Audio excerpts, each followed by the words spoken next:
Jadi kalau misalkan jenengan ke Banyuwangi tiba-tiba sakit, pingsan, di situ memang ada kriteria kegawat daruratan oleh dokter UGD. Maka memang dengan menggunakan kartu JKN bisa langsung dilayani tanpa rujukan. Iya.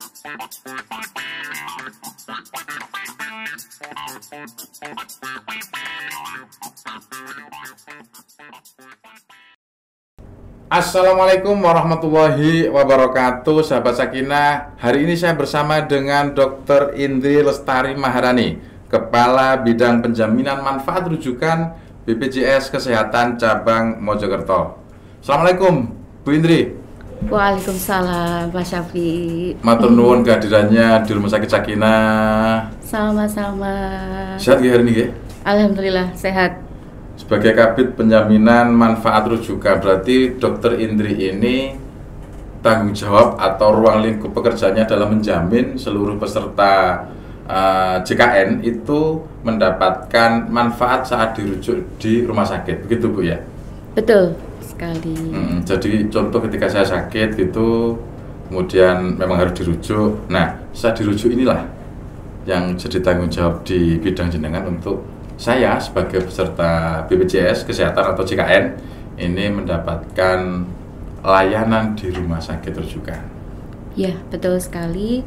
Jadi ketika memang rujukan itu dilakukan oleh fasilitas kesehatan tingkat pertama ke fasilitas kesehatan tingkat lanjutan, entah itu klinik utama atau rumah sakit, tentunya nantinya fasilitas kesehatan yang telah bermitra memberikan pelayanan kepada peserta JKN dan kemudian nantinya menagihkan klaim tersebut ke BPJS Kesehatan. Seperti itu, Mas. Seperti itu ya. Jadi ketika ada dirujuk, tanggung jawab jenengan. Ya, itu kan. Betul. Nah, kemarin kalau Marquez di waktu kecelakaan ya, sakit di Mandalika itu ya, itu kok ditolak BPJS atau ditolak puskesmas? Nggak dirujuk gitu, iya, dokter? Ya memang kemarin tuh beritanya booming ya. Ya, sempat viral lah ya. Betul. Jadi sebenarnya memang BPJS Kesehatan itu sangat ikonik banget ya di Indonesia dan harapannya memang terus dicintai oleh warga negara terutama peserta. Jadi yang perlu dipahami adalah Marquez ini tentunya adalah warga negara asing ya Mas Syafi ya, WNA. Dan tentunya di dalam regulasi ada pedomannya. Dan tentunya kalau ditolak jelas karena memang Marquez bukan peserta, ya, itu yang memang yang perlu dipahami. Tapi tidak apa-apa karena memang negara telah menetapkan aturan bagi WNA yang memang menetap di Indonesia selama lebih dari 6 bulan wajib mendaftarkan JKN. Artinya WNA yang menetap 6 bulan ya, ini yang baru diwajibkan untuk ikut di program JKN. Ya. Artinya Marquez kemarin rek, yo jelas ndak punya BPJS rek. Pomek rong dino rek untuk Mandalika. Artinya hoax itu rek. Dan pasti ndak punya lah ya Bu ya, Marquez itu ya. Bukan hanya ndak punya, dilarang berarti kan? Iya, karena cuma beberapa hari lah beberapa mungkin hari di Mandalika. Sebagai wisatawan mungkin ya. Nggih. Nah, BPJS ini juga selain viral soal Marquez kemarin, ini kan juga berkenaan dengan bahwa ada impres presiden yang terbaru kemarin kan ya, bahwa beberapa kementerian kelembagaan ini diminta untuk mewajibkan syarat untuk melakukan pengurusan dokumen, mungkin SIM, mungkin juga jangan-jangan teman-teman yang mau nikah nanti ya, ini juga sudah punya BPJS belum ini semuanya ini ya? Jangan-jangan nanti juga sudah ya? Sudah. Oke, sudah aman berarti ya. Jangan-jangan juga Kementerian Agama nanti ini juga mensyaratkan kalau mau nikah dicatatkan ini harus punya BPJS ya. Itu gimana Bu? Sebenarnya Bu harus begitu Bu? Iya, jadi memang peranan pemerintah untuk mensustain atau terus berharap JKN ini tetap sustain itu salah satunya dengan dikeluarkannya Inpres nomor 1 kemarin, dan itu telah ditetapkan beberapa kementerian dan banyak memang termasuk institusi di pusat untuk berkolaborasi dan berkoordinasi demi sustainabilitas program JKN. Salah satunya tadi yang seperti disampaikan Mas Syafi, ketika akan melakukan pengurusan haji, atau ketika saat ini kita tahu Kementerian Pertanahan seperti BPN telah berkoordinasi dengan BPJS di daerah untuk pengurusan jual beli rumah dan lain-lain untuk menunjukkan kepemilikan kartu JKN. Tentunya memang jika tidak serentak seluruh kementerian dilibatkan, tentunya hal ini juga sangat sulit untuk tercapainya universal health coverage. Jadi benar Mas. Namun itu memang tugas dari kementerian dan BPJS Kesehatan untuk senantiasa mendampingi dalam proses koordinasi tersebut. Ya, ini di beberapa kalangan masyarakat memang ini sempat jadi pro kontra lah ya sampai hari ini. Mungkin ada yang keberatan, ada yang merasa berat gitu, atau ono-ono lah pemerintah kayak begitu mungkin lah. Nah, ini untuk review saja Bu, sebenarnya untuk iuran BPJS Kesehatan ini jika mandiri itu berapa Bu besarannya Bu? Kalau saat ini memang untuk kepesertaan JKN itu kan kita melihatnya dari dua sudut, yaitu PBI dan non PBI. Ya, PBI itu kan penerima bantuan iuran. Ya, yang dibayar pemerintah itu ya. Betul, itu kan memang bagi warga yang kurang mampu, baik pemerintah daerah maupun pemerintah pusat melalui Kementerian Sosial itu akan mengcover. Nah, sekarang memang yang non PBI. Non PBI ini kan bisa dari sektor pekerja. Pekerja penerima upah. Itu kan sudah ditetapkan ketentuan berapa persentase bagi pemberi kerja, berapa persentase bagi pekerja. Nah, ada juga yang sektor PBBU atau yang kita kenal dengan mandiri. Mandiri, betul. Nah, jadi sebenarnya untuk saat ini pun ketetapan iuran itu memang untuk kelas 3 peserta dikenakan 35.000. 35.000 per satu orang. Ya. Dan itu memang pendaftarannya per kepala, per kartu keluarga. Kartu keluarga. Artinya jika 4 harus bayar 4 kali 35.000 jika kelas 3. Untuk kelas 2 dan kelas 1, Dok? Kelas 2 100.000. 100.000. Kelas 1-nya? 150.000. 150.000 ya. Nah, artinya 35.000 seandainya keluarga saya anak 2 gitu, saya setiap bulan harus bayar 150.000-an lah ya untuk biaya asuransi kesehatan saya melalui JKN. Ya, enggak bisa dipukul rata ya, 150 itu terjangkau atau tidak, karena juga memang berbagai macam tingkat ekonomi lah dari masyarakat. Tapi memang untuk yang warga tidak mampu ini bisa kan Bu masuk di PBI ya kan, yang dibayar pemerintah. Seandainya nih saya belum punya JKN, kemudian di tengah jalan saya katakan saya sakit. Nah, dulu saya itu pasien umum, kemudian karena kemarin COVID umpamanya kena PHK dan akhirnya atau bangkrut gitu ya, saya akhirnya masuk ke orang yang tidak mampu Bu. Bisa enggak kemudian di tengah-tengah itu mengajukan masuk ke PBI gitu Bu? Kalau untuk kepesertaan bagi warga yang tidak mampu memang melalui pendataan dinas sosial di daerah, dan itu diusulkan dari desa atau dari kelurahan, tentunya melalui mekanisme pendataan RT RW. Jadi ketika memang tergolong kriteria tidak mampu, otomatis yang menentukan orang tersebut mampu atau tidak mampu ada kelembagaan ataupun kewenangan dari daerah untuk mengusulkan. Baik itu usulannya nantinya sampai pada pemerintah daerah maupun pemerintah pusat. Artinya bukan di dalam BPJS-nya, tapi di pemerintah atau pemerintah daerahnya lah Bu ya. Nah, itu yang untuk mandiri. Nah, untuk pekerja ini kan ada untuk para pekerja ya, seperti jenengan juga, terus teman-teman yang di Sakinah mungkin ya, itu dipotong 5% dari upah Bu ya untuk iuran BPJS Kesehatan. Nah, untuk karyawan BPJS apa juga begitu Bu? Sama saja ya. Jadi pekerja penerima upah itu ketetapannya memang 5% dari gaji dengan persentase 1% dari pekerja dan 4% dari pemberi kerja. Dan itu juga berlaku bagi pegawai atau pekerja di BPJS? Iya, dipotong betul. juga berarti tiap bulan gajinya? Iya, betul sekali. Semuanya sama, rata seluruh Indonesia. Dan untuk segmen PPU ini memang semuanya minimal adalah di kelas 2 untuk perawatannya. Hanya ada kelas 2 dan kelas 1. Artinya seluruh karyawan BPJS juga peserta BPJS?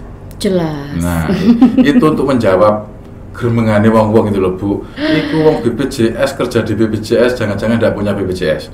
Nah, ini jadi dari Dr. Indri disampaikan bahwa seluruh karyawan juga dipotong untuk membayar BPJS sesuai dengan undang-undang yang berlaku. Sama halnya Sakinah. Sakinah, Rumah Sakit Sakinah sebagai badan usaha yang bergerak di bidang kesehatan melayani peserta JKN juga sebagai badan usaha ini mendaftarkan karyawannya. Masa iya yang memberi pelayanan tidak didaftarkan kan? Justru pasti semua FKTL mitra BPJS Kesehatan yang bekerja sama dengan BPJS Kesehatan pastinya akan mendaftarkan terlebih dahulu pekerjanya. Oh iya. Jadi itu syaratnya juga Bu ya. Seandainya di rumah sakit mau kerjasama sama BPJS, dipastikan seluruh karyawannya sudah terdaftarkan juga itu Bu ya? Betul. Berarti memang di situ ada komitmen untuk memberi pelayanan sekaligus mendaftarkan kepesertaannya. Nah kita cek, ada yang belum didaftarkan BPJS-nya? Sudah ya. Oh iya. Ojo sampai gak ya, dilokno Pak Direktur ya. Nah Bu, ini kan mau Lebaran. Ya. Nah saya ini kan kadang juga mudik lah ya ke Trowulan, gak mudik nang Trowulan Jakarta ini. Nah katakan saya ke rumah nenek, ke rumah Pak D lah ya di Jawa Barat, atau ke rumah saudara di Palembang, atau saat saya jalan-jalan ke Banyuwangi umpamanya Bu. Nah tiba-tiba saat saya jalan-jalan di sana ini sakit Bu. Nah padahal BPJS saya ini terdaftar di Puskesmas Suko umpamanya. Nah kalau kejadiannya begini tuh gimana Bu? Saya sakitnya di Banyuwangi gitu umpamanya, itu bisa akses kesehatan, layanan kesehatan di sana? Ya, kalau untuk kepesertaan JKN dan saat ini mungkin nantinya akan ada proses mudik sebagai tradisi, tentunya yang paling penting Mas Syafiq memastikan kartu JKN Mas Syafiq aktif. Oke, aktif. Oke ya. Terus kemudian kartu ini kan memang sebagai istilahnya ketika kita mengalami suatu sakit yang tidak terduga, misalkan mengalami musibah, nyeri perut, nyeri dada dan lain-lain, maka memang Mas Syafiq bisa langsung ke IGD rumah sakit karena memang di situ ada kegawat daruratan yang harus tertangani, dan itu memang tidak perlu melihat asal FKTP kita terdaftar. Jadi kalau misalkan jenengan ke Banyuwangi tiba-tiba sakit, pingsan, di situ memang ada kriteria kegawat daruratan oleh dokter UGD, maka memang dengan menggunakan kartu JKN bisa langsung dilayani tanpa rujukan. Oh iya, artinya pokoknya kartu tidak perlu khawatir. Tidak perlu khawatir bagi peserta yang mau mudik kemanapun, bahkan sampean mudik nang Sulawesi umpamanya Bu ya. Pastikan saja kartunya aktif. Nah, pastikan kartunya aktif. Nah, ini kasus kedua. Saya jalan-jalan atau saya mudik waktu Lebaran. Tiba-tiba kartunya ini ketinggalan Bu, atau jatuh di tengah jalan dan naudzubillah lah ya, tiba-tiba ambruk lah atau kelelahan atau apa ya, dan butuh rumah sakit. Terus gimana Bu? Tenang saja, saat ini kami dari BPJS Kesehatan memastikan NIK atau KTP itu memang sebagai identitas tunggal kepesertaan JKN. Jadi kalau misalkan saat ini kartu fisik kita hilang pun bisa menggunakan aplikasi mobile JKN. Oh iya. Aplikasi mobile JKN itu di dalamnya sudah ada kartu KIS digital. Jadi itu cukup ditunjukkan ke pemberi pelayanan, mereka langsung tahu, oh memang sebagai peserta. Kalau misalkan kebetulan HP-nya mati karena HP-nya drop baterainya, bisa menunjukkan KTP. Oh. Cukup simple. Nah, seandainya begini nih Bu, saya juga dulu pernah soalnya ya, kita lupa atau kemudian memang saat itu tidak mampu untuk membayar BPJS, akhirnya kartunya nonaktif sampai ya beberapa bulan lah mungkin. Ini terus gimana Bu cara mengaktifkan kembali dan biar saya dapat menikmati layanan BPJS atau JKN lagi? Ya, kalau saya menangkap pertanyaan Mas Syafiq tadi ya, situasinya itu ketika kita lupa tapi kita sudah berhadapan dengan sakit, ya kan? Betul. Nah, kalau kita sudah berhadapan dengan kondisi sakit, berarti sebenarnya kita kan memang posisinya sudah sedang memerlukan kartu, ya kan? Nah, otomatis ketika kita mengakses ke fasilitas kesehatan, baik itu tingkat pertama maupun tingkat lanjutan, itu akan ada warning di sistem. Kartu JKN nonaktif karena iuran, seperti itu. Dan nantinya otomatis akan diberitahukan silakan untuk melakukan pembayaran iuran terlebih dahulu. Kalau hanya di fasilitas kesehatan tingkat pertama saja, setelah membayar iuran selesai, kartu aktif, bisa untuk dilakukan pemeriksaan dan pengobatan. Nah, tapi ketika itu nantinya masuk ke tingkat lanjutan, harus dirujuk gitu ya. Ternyata hanya pada sampai tahapan pelayanan di polispesialis, karena kan kita berbicara bukan di IGD ya ini ya, bisa dilayani sampai dengan pengobatan. Tapi kalau dalam tahapan dari DPJP atau dokter spesialis menyarankan untuk rawat inap, akan ada warning lagi di sistem. Peserta terkena denda pelayanan. Itu nantinya akan ada tahapan pembayaran lagi. Karena memang sesuai regulasinya di dalam Perpres ada denda pelayanan sebesar 5% dikali jumlah bulan menunggak dikali diagnosa ketika masuk di rumah sakitnya. Ini saya juga dulu pernah kejadian Bu, saat ada keluarga sakit, ternyata kartunya tidak aktif beberapa bulan. Nah, saat itu memang untuk kemudian rumah sakit ini bisa meneruskan untuk memberikan layanan, ini memang harus dibayar dulu tunggakannya. Kewajiban-kewajiban itu. Nah, jika ternyata tunggakannya ini katakan sampai 1 juta lebih gitu Bu ya, gimana Bu terusan Bu? Sedangkan yang sakit ini seharusnya segera. Gimana Bu? Makanya tadi kan saya menceritakan kondisi ketika itu memang sudah dalam posisi wajib digunakan kartunya ya Mas.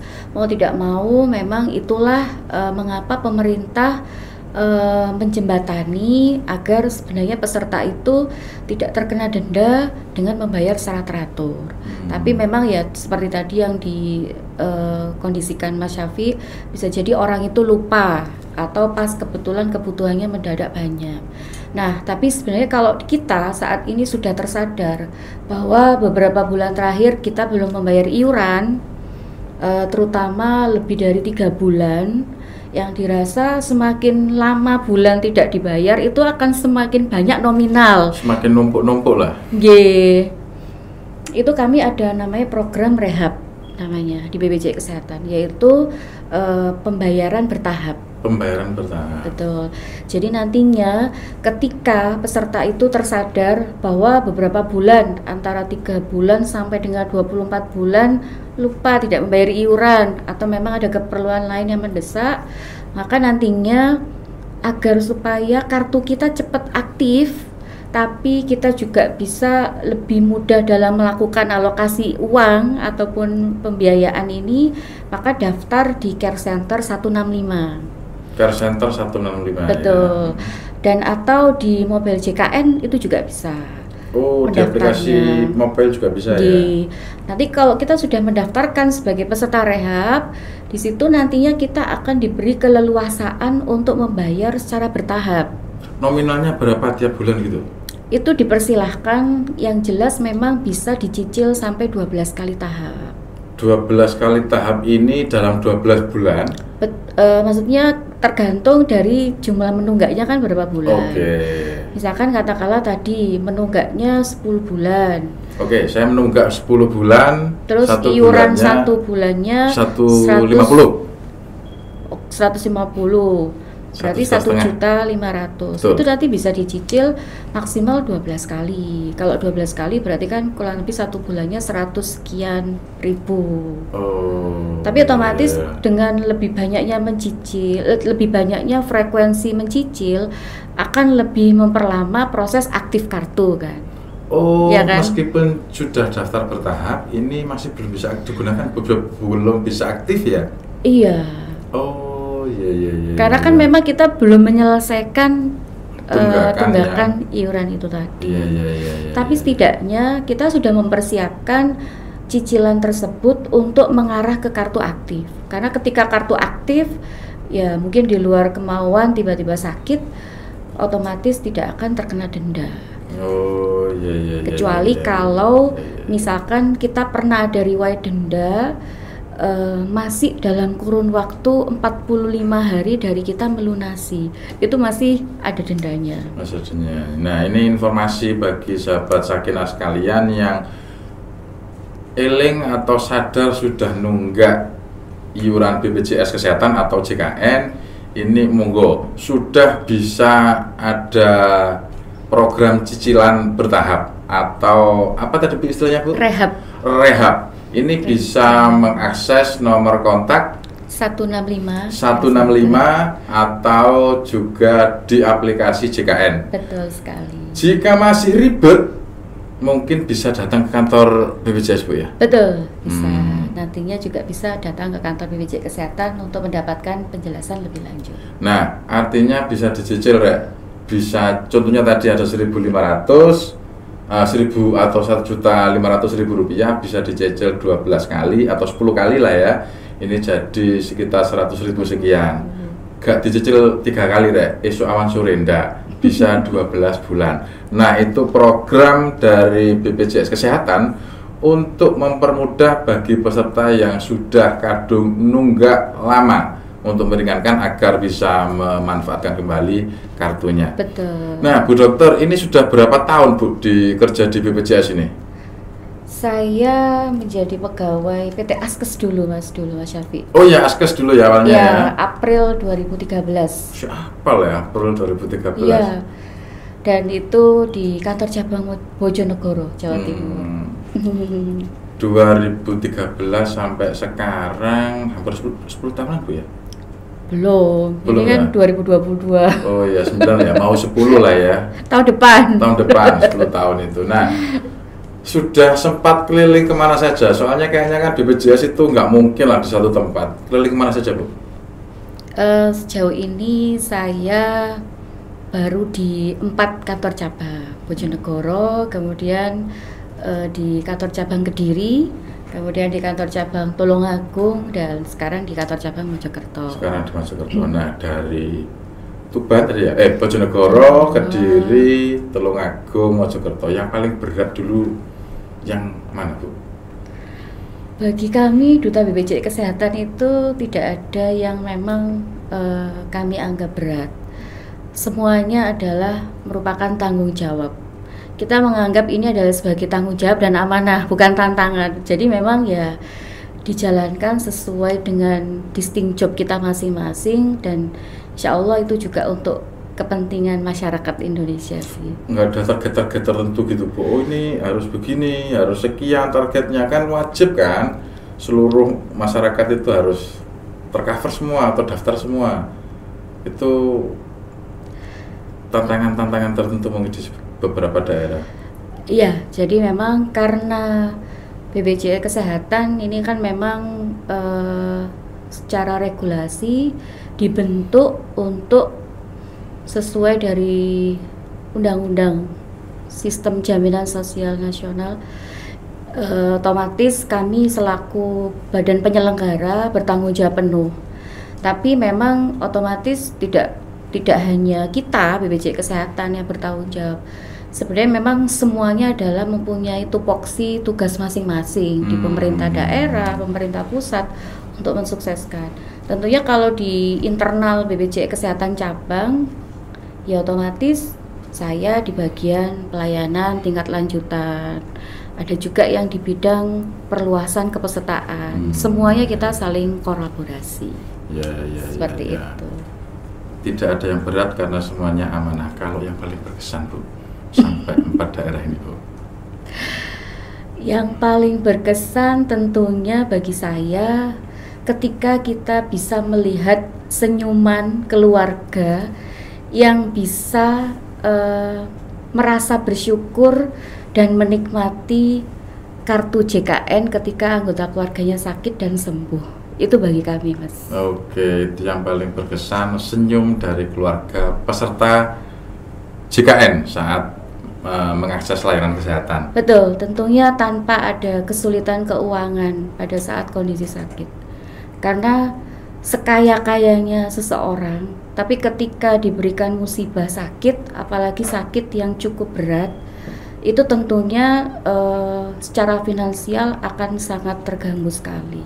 Nggih. Itu senyum peserta. Kalau senyum keluarga jenengan gimana Bu? Saya tahu itu kan kayaknya BPJS ini kerjanya 24 jam loh. Tiap saat bisa ditelepon kan, 165 itu kan ya.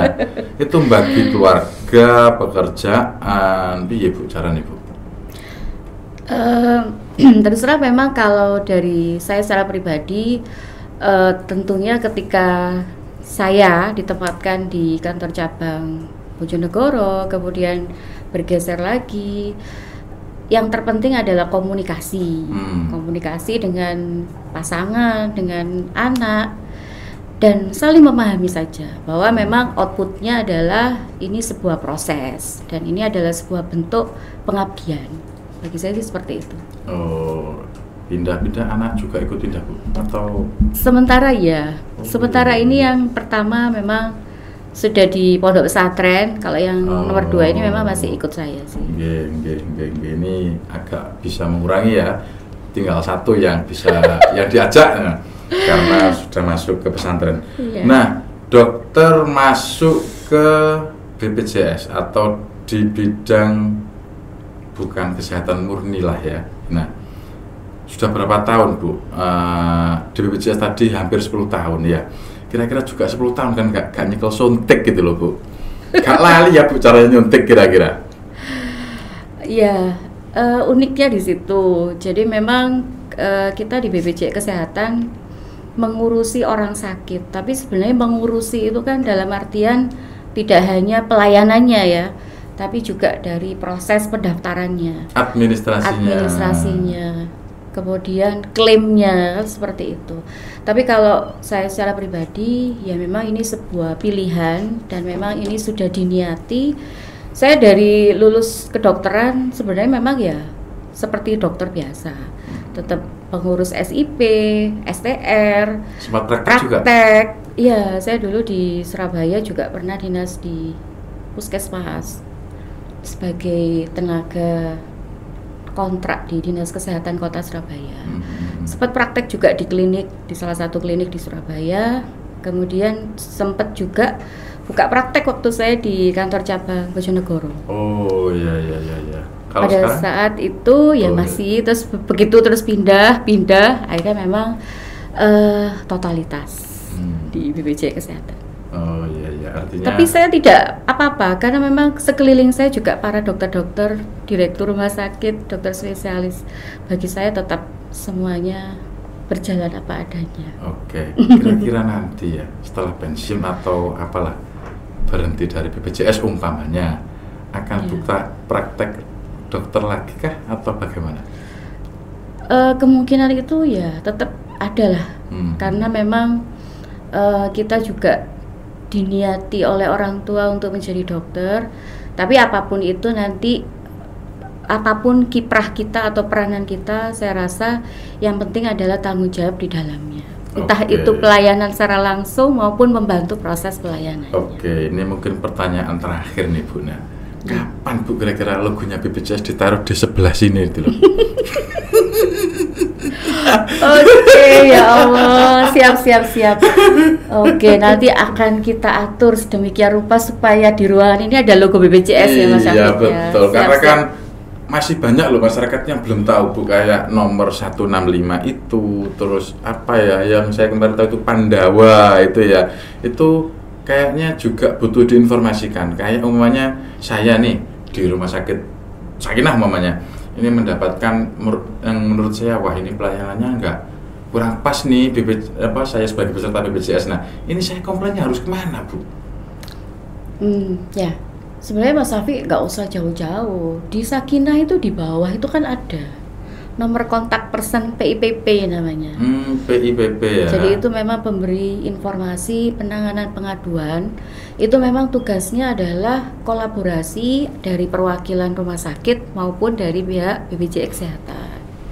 Jadi di bidang kepesertaan itu memang ada yang bertanggung jawab terhadap pemberi pelayanan informasi dan pengaduan.